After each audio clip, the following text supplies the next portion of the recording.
Marmolada proseguono senza sosta le ricerche dei dispersi. Sono 5 i veneti di cui non si hanno ancora notizie. Angoscia e speranza a Canazei. I morti sono 7, 4 identificati.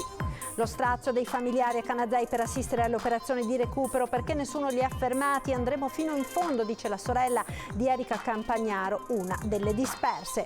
Scoperta l'identità del ferito ricoverato al Cafoncello di Treviso, è un giovane trentino riconosciuto dai genitori grazie a particolari anatomici, i piedi, l'orecchio, oltre che il gruppo sanguigno. Tra i sopravvissuti al disastro il 27enne vicentino Riccardo Franchini, ricoverato in ospedale a Trento, la sua testimonianza con il racconto del papà. Tragico incidente nella notte a Sottomarina, un ragazzo di 16 anni è stato travolto mentre era in sella al suo scooter, per lui non c'è stato nulla da fare. Notte di follia a Vigonza, un gruppo di minorenni devasta un bar e ferisce il barista che non voleva servire loro degli alcolici. Il procuratore di Rimini chiede l'archiviazione per l'unica denuncia ufficiale arrivata da una 25enne sulle molestie alla Dunata degli Alpini. Il presidente dell'ANA prima si spara a zero e poi non si chiede nemmeno scusa. L'amica sta per partorire al piano di sopra, una barista non esita ad affidare il locale ad un cliente per aiutarla a partorire. È successo a Massanzago.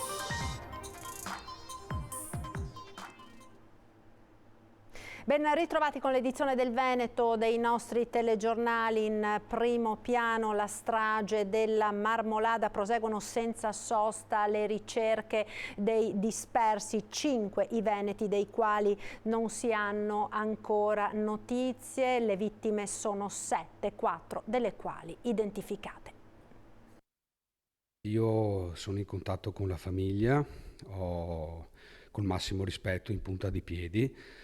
E ho detto loro che il comune di Montebelluna, la città di Montebelluna ovviamente li abbraccia. Esprimo veramente il mio dolore umano anche nei confronti non solo di Gianmarco ma anche della sua ragazza tuttora dispersi. Io spero in un miracolo, ma vediamo. Si spera ancora in un miracolo a Montebelluna, dove in tanti si stanno stringendo alla famiglia del 32enne Gianmarco Gallina, che con la fidanzata Emanuela Piran, originaria di Bassano, si trovava domenica pomeriggio sulla Marmolada. Da poco vivevano a Villa d'Asolo. In questa foto sorridono accanto alla guida alpina Davide Miotti, disperso anche lui con la moglie Erika Campagnaro, originari di Cittadella, genitori di 2 figli a Belvedere di Tezze sul Brenta. Miotti da oltre 20 anni ha un negozio di sport. Questa immagine del luglio 2020 parla di un profondo amore per la montagna e di un'amicizia tra le due coppie. Una bellissima Marmolada oggi con Emanuele e Gianmarco, veloci come il vento, il post di Davide su Instagram.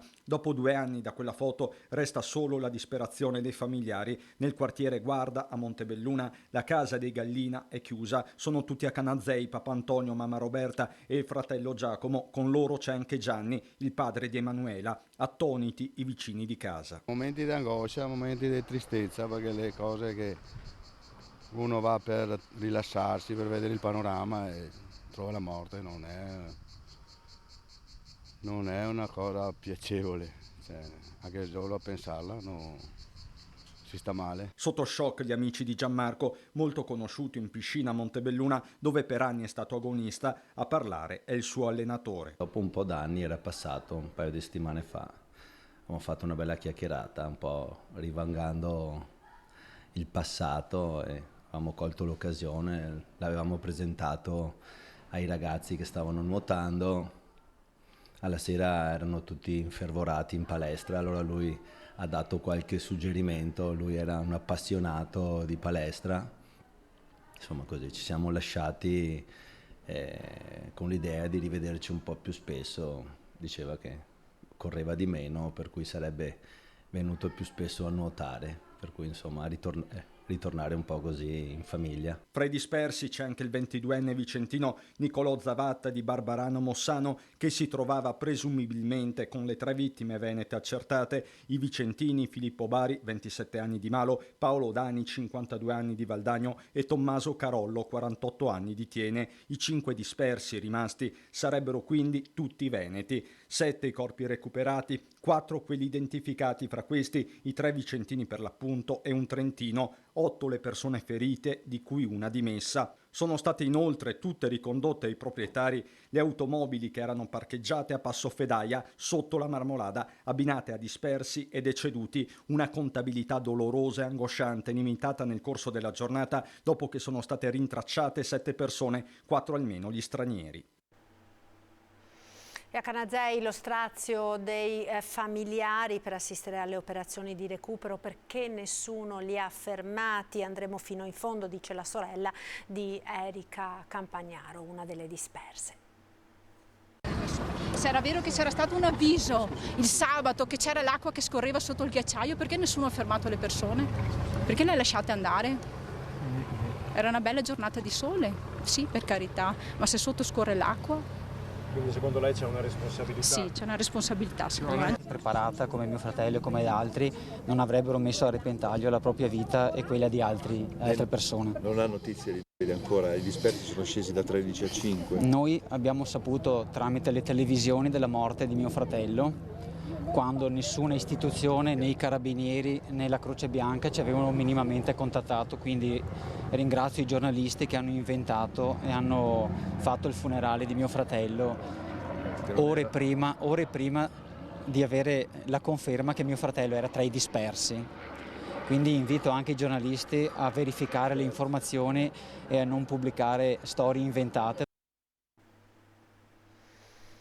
E intanto è stata scoperta l'identità del ferito ricoverato al Cafoncello di Treviso. È un giovane trentino identificato grazie a particolari anatomici, i piedi, l'orecchio, oltre che il gruppo sanguigno.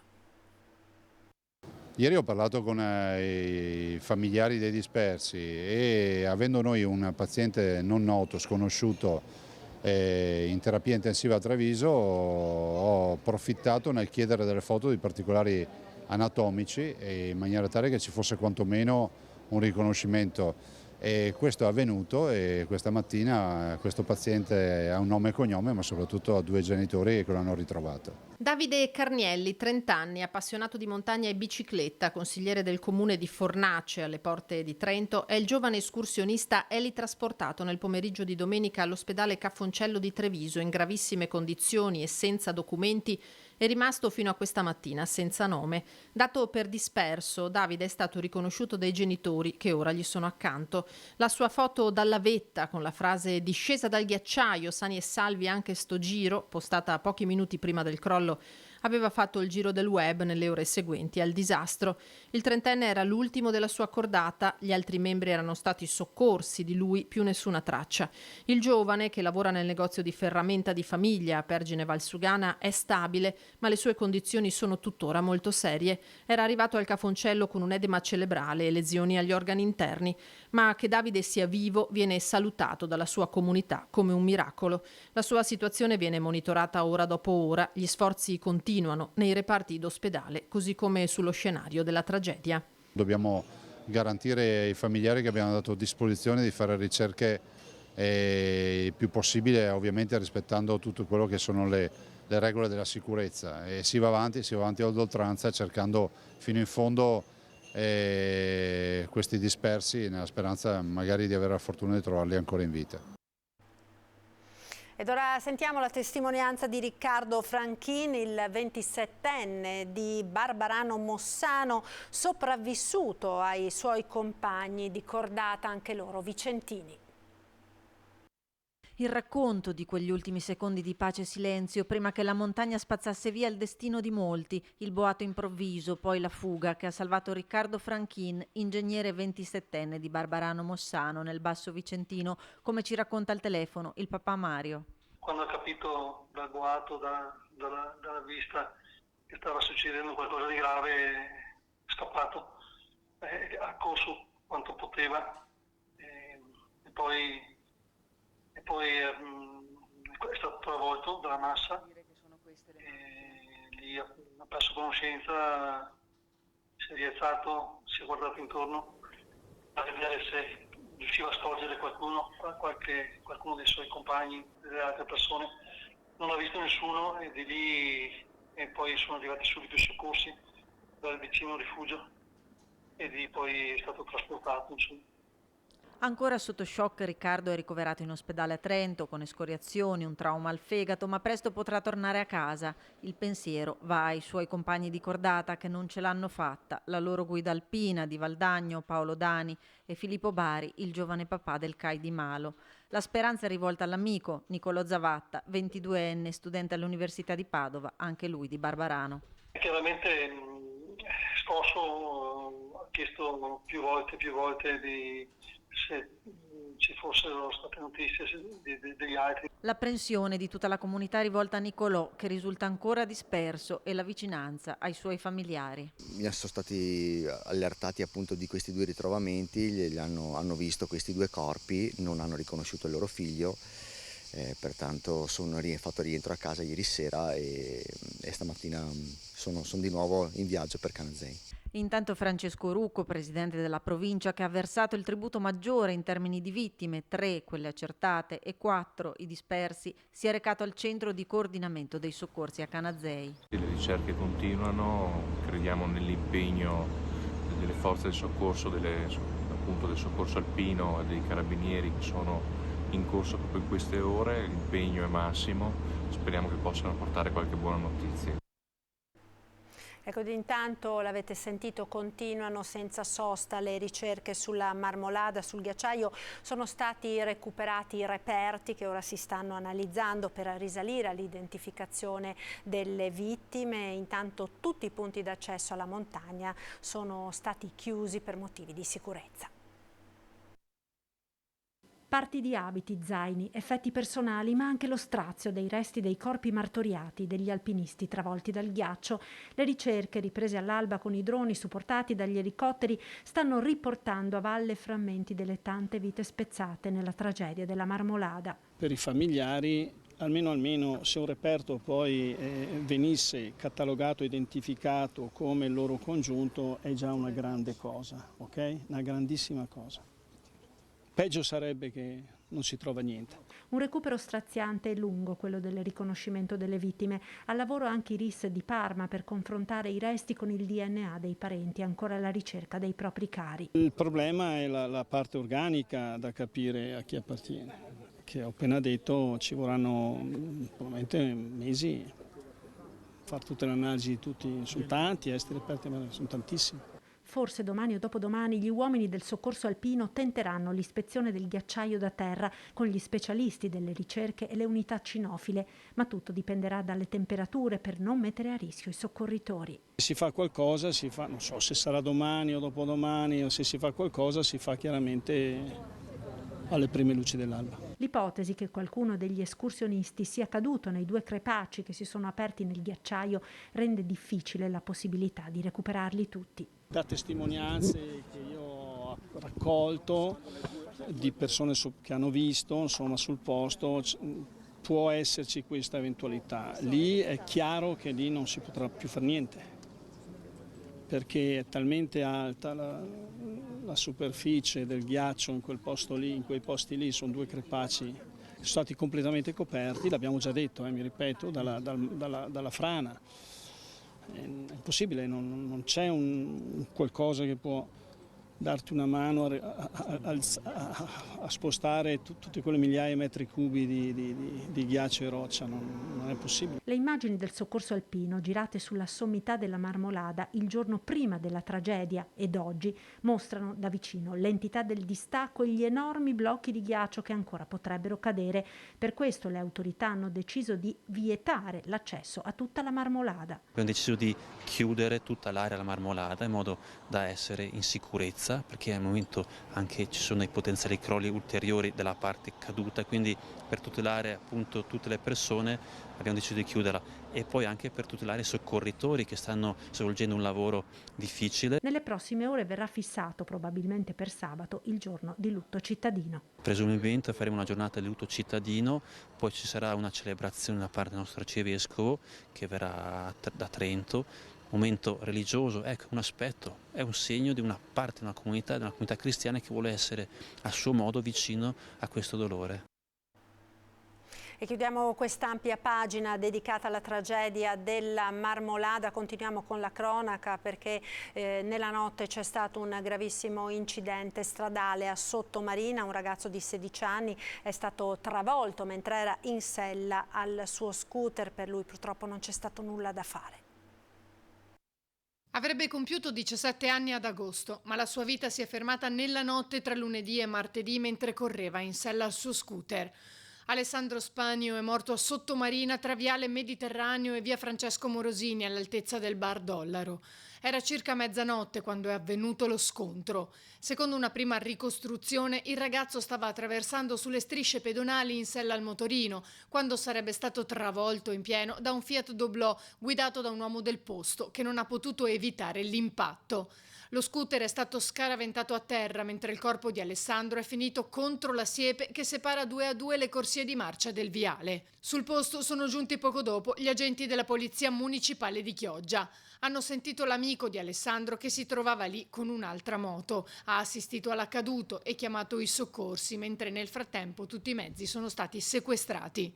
Le più sentite condoglianze alla famiglia da parte del sindaco Armelao, che in un comunicato stampa ha evidenziato la volontà di chiedere al prefetto l'autorizzazione di installare autovelox in viale Mediterraneo, Borgo San Giovanni e lungomare Adriatico, dopo che a maggio è stata anche presentata una delibera riguardante proprio il completamento della messa in sicurezza della zona.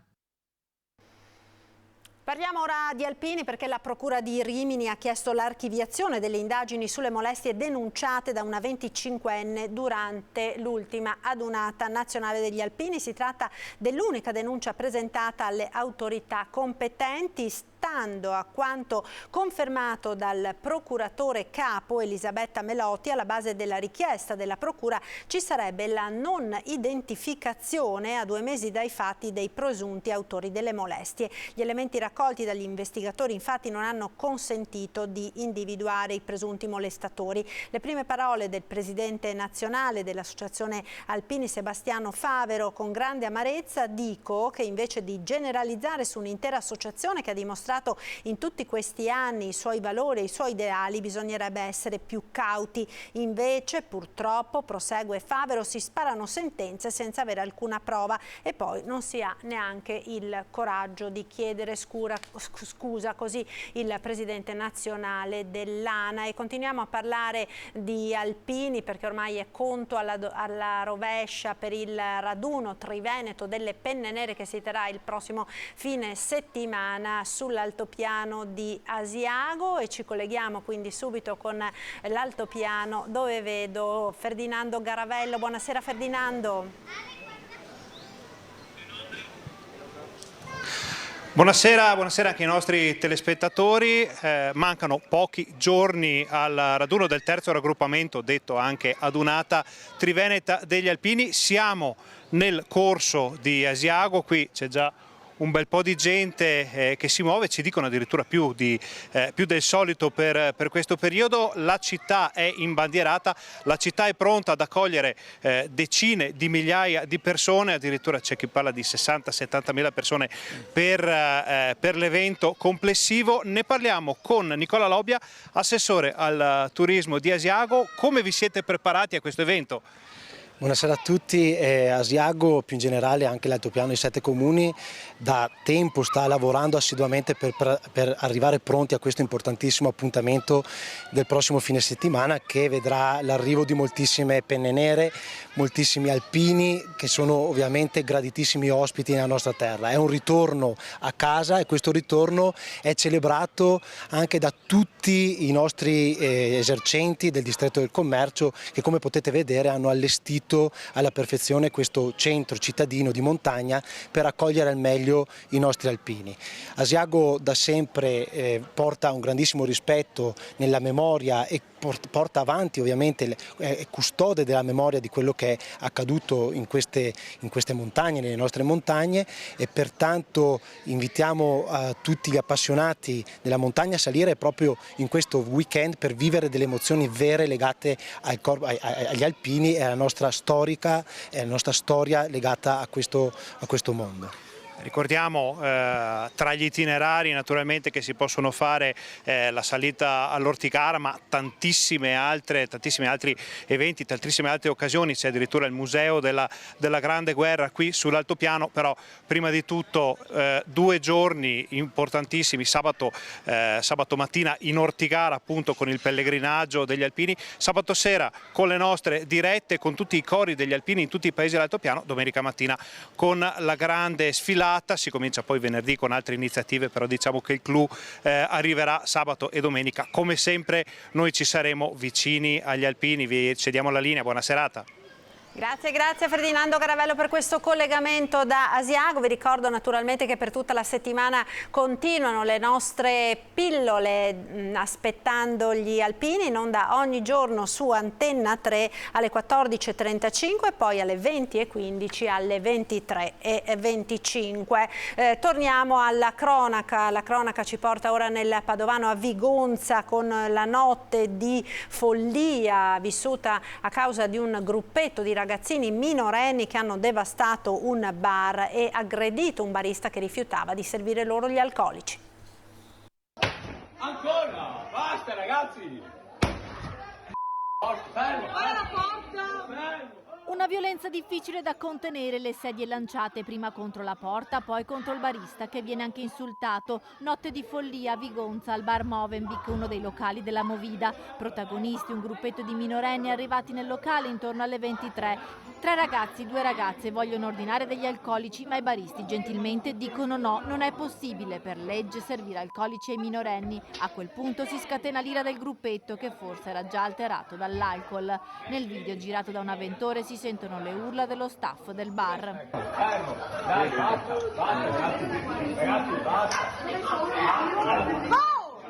Ci siamo rinchiusi dentro per difenderci, ma non per attaccare, e loro si sono sentiti padroni di fare quello che avete visto, che ormai girano dei video che non si possono commentare, che non voglio commentare. I 3 ragazzi cominciano a lanciare le sedie, il vetro della porta si crepa, poi viene colpito un barista che inizia a sanguinare. Le 2 ragazzine del gruppo cercano di calmare gli amici, ma sembra tutto inutile fino a quando non si sentono arrivare le sirene delle auto dei carabinieri. A quel punto la banda di violenti si dilegua.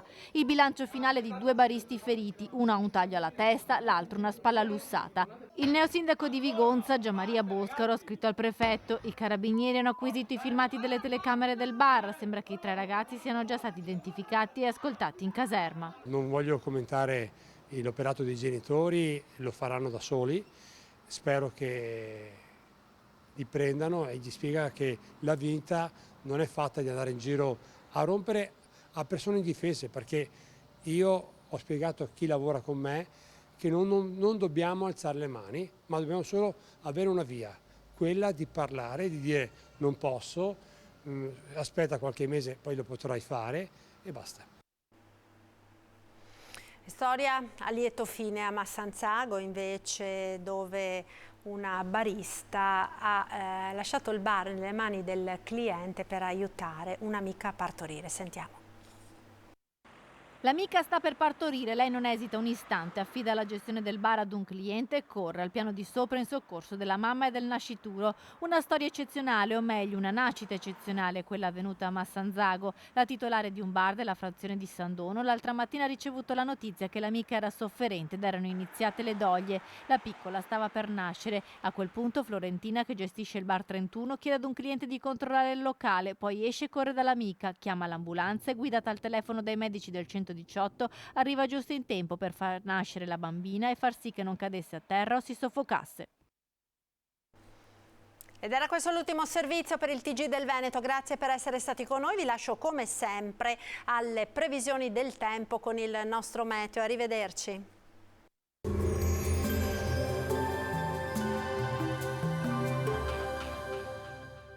Autodemolizioni Signor, a Villorba dal 1969 al vostro servizio. Rottamazione auto, vendita ricambi nuovi e usati, vendita autovetture sinistrate o usate. Benvenuti al meteo.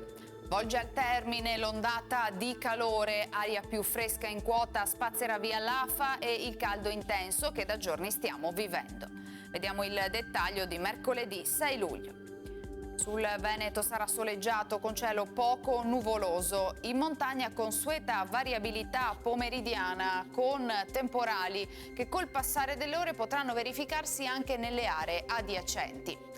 Grazie ad una maggiore ventilazione i valori termici tenderanno a scendere soprattutto da giovedì, ma già mercoledì lo avvertiremo.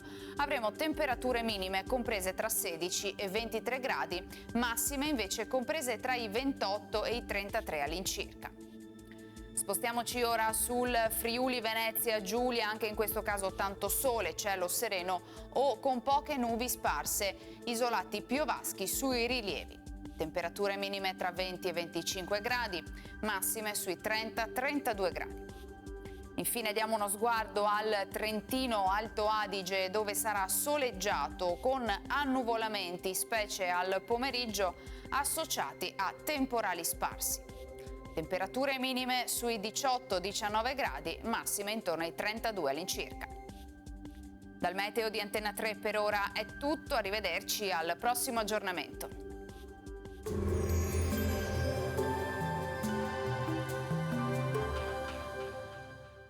Autodemolizioni Signor, a Villorba dal 1969 al vostro servizio. Rottamazione auto, vendita ricambi nuovi e usati, vendita autovetture sinistrate o usate.